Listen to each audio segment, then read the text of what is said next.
Iran और Israel, दो देश लगभग बीते हफ्ते भर से एक जंग लड़ रहे हैं। इजराइल के साथ अमेरिका भी है। सवाल यह है कि इस जंग में आगे कौन चल रहा है। क्या कागजों पर मजबूत दिखने वाले अमेरिका और इजराइल ईरान पर भारी पड़ रहे हैं, या सालों से इसी जंग की तैयारी कर रहा ईरान हावी हो रहा है? आज के वीडियो में इस जंग को लेकर बात करेंगे और जानेंगे कि जमीन पर कौन सा देश सबसे मजबूती से खड़ा है। नमस्कार, मेरा नाम है मेधा और आप देख रहे हैं जिस्ट। कागज पर देखें तो अमेरिका और इजराइल मजबूत नजर आ रहे हैं। 2026 ग्लोबल फायर पावर इंडेक्स में इजराइल 15वें और ईरान 16वें नंबर पर है। इजराइल हर साल 34.6 अरब डॉलर डिफेंस पर खर्च करता है, जबकि ईरान सिर्फ 9.23 अरब डॉलर। इजराइल के पास 39 F-35I स्टेल्थ फाइटर जेट हैं जिन्हें रडार पकड़ नहीं सकता। आयरन डोम, डेविड स्लिंग और एरो का 3 लेयर वाला डिफेंस सिस्टम है जो दुनिया में सबसे एडवांस्ड माना जाता है। ईरान के पास 551 एयरक्राफ्ट हैं, लेकिन ज्यादातर पुराने सोवियत या अमेरिकी जमाने के हैं जिनकी सालों के प्रतिबंधों की वजह से अपग्रेडिंग नहीं हो पाई। ईरान की आबादी 8.8 करोड़ है, इजराइल की सिर्फ 94 लाख। ईरान के पास 6,10,000 एक्टिव सैनिक हैं और 2,20,000 अर्धसैनिक बल। इजराइल के पास सिर्फ 1,69,500 एक्टिव सैनिक हैं, लेकिन 4,65,000 रिजर्व फोर्स है जो युद्ध में तुरंत बुलाई जा सकती है। ईरान का क्षेत्रफल 16 लाख वर्ग किलोमीटर से ज्यादा है। इससे उसे अपनी सैन्य संपत्ति फैलाने और छुपाने की सुविधा मिलती है। इजराइल का क्षेत्रफल 22,000 वर्ग किलोमीटर से भी कम है। इसीलिए इजराइल की पूरी रणनीति मिसाइल डिफेंस पर टिकी है। कागज पर अमेरिका और इजराइल थोड़े मजबूत नजर आ रहे हैं, लेकिन जमीन पर एक अलग ही हिसाब चल रहा है। जब ये जंग शुरू हुई तब अमेरिका और इजराइल की सोच ये रही होगी कि ईरान कुछ दिनों में ही टूट जाएगा। मिलिट्री प्लानर्स का अनुमान था कि इतने बड़े हमले के बाद ईरान की लीडरशिप बिखर जाएगी, फौज का मनोबल टूट जाएगा और तेहरान जल्दी ही बातचीत की मेज पर आ जाएगा। लेकिन लगभग हफ्ते भर की जंग में तस्वीर बिल्कुल उल्टी नजर आ रही है। ईरान ने 500 से ज्यादा बैलिस्टिक मिसाइल्स और 2000 से ज्यादा ड्रोन दाग दिए। बहरीन में अमेरिका का नेवल हेडक्वार्टर तबाह कर दिया। दोहा का सबसे बड़ा मिलिट्री बेस निशाना बना। कुवैत में अमेरिकी सैनिक मारे गए और रियाद में CIA स्टेशन पर भी हमला हुआ। पिछले 40 सालों में ईरान ने पहाड़ों के अंदर मिसाइलों के अंडरग्राउंड शहर बनाए। इन्हें मिसाइल सिटीज कहते हैं। इनमें रेल सिस्टम है, एंटी ब्लास्ट दरवाजे हैं और कई रास्ते हैं। कई बंकर 80 से 90 मीटर जमीन के नीचे हैं। अब यहाँ एक दिलचस्प बात है। अमेरिका का सबसे ताकतवर बंकर बस्टर बम GBU-57 सिर्फ 60 मीटर तक जमीन में घुस सकता है। यानी ईरान के सबसे गहरे बंकर तक अमेरिका का कोई ट्रेडिशनल वेपन पहुंच नहीं सकता। ईरान के पास इन बंकरों में 3000 से ज्यादा बैलिस्टिक मिसाइल्स हैं और कुछ रिपोर्ट्स के मुताबिक मिसाइल्स और ड्रोन मिलाकर 20,000 से 50,000 तक का स्टॉक है जो महीनों तक चल सकता है। वॉल स्ट्रीट जर्नल की एक रिपोर्ट कहती है कि अंडरग्राउंड सिटीज ईरान के लिए ही गले की हड्डी बनी हुई हैं। जब तक मिसाइलें अंदर हैं तब तक सेफ हैं, लेकिन दागने के लिए बाहर निकालनी पड़ती हैं।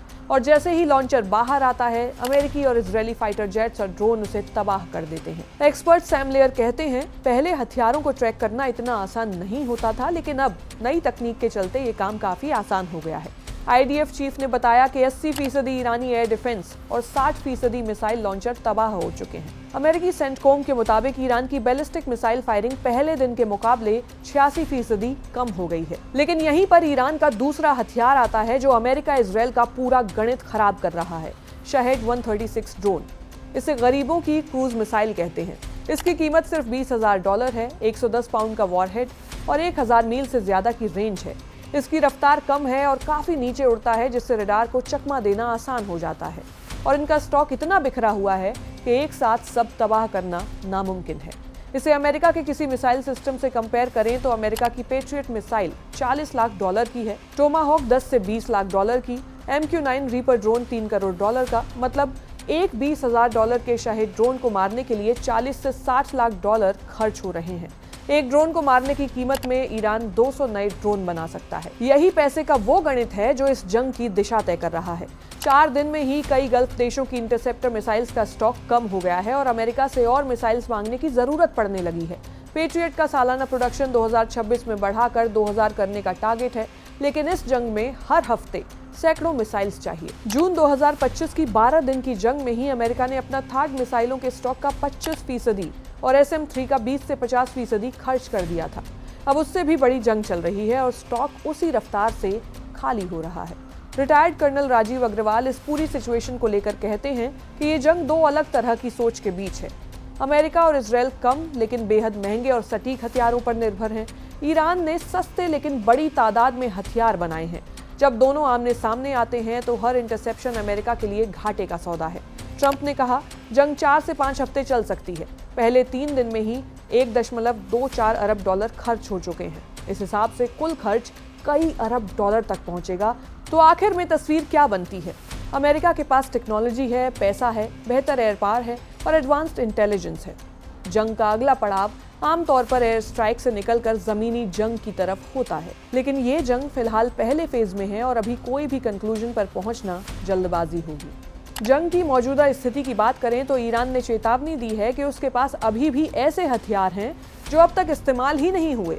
अगर हमले जारी रहे तो दर्दनाक जवाब दिया जाएगा। अमेरिका और इजराइल ने हमले और तेज कर दिए हैं। तेहरान समेत कई मिलिट्री ठिकानों पर लगातार एयर स्ट्राइक हो रही हैं। ईरान ने इजराइल पर बैलिस्टिक मिसाइल्स का फिर से हमला किया है, जिनमें कुछ में क्लस्टर बम वॉरहेड इस्तेमाल होने का दावा किया गया है। ये वो मिसाइल्स होती हैं जो हवा में फटती हैं और सैकड़ों छोटे बम बड़े इलाके में बिखर जाते हैं। इजराइल ने कहा कि कई मिसाइल्स एयर डिफेंस ने रोक ली, लेकिन कुछ हमलों के बाद शहरों में सायरन बज उठे। लेबनान में भी इजरायली हमले तेज हो गए हैं। हिजबुल्लाह के ठिकाने निशाने पर हैं। ईरान ने गल्फ देशों में मौजूद अमेरिकी सैन्य ठिकानों को फिर से निशाना बनाने की कोशिश की। अब तक हजारों लोग घायल हो चुके हैं और मौतों का आंकड़ा लगातार बढ़ रहा है।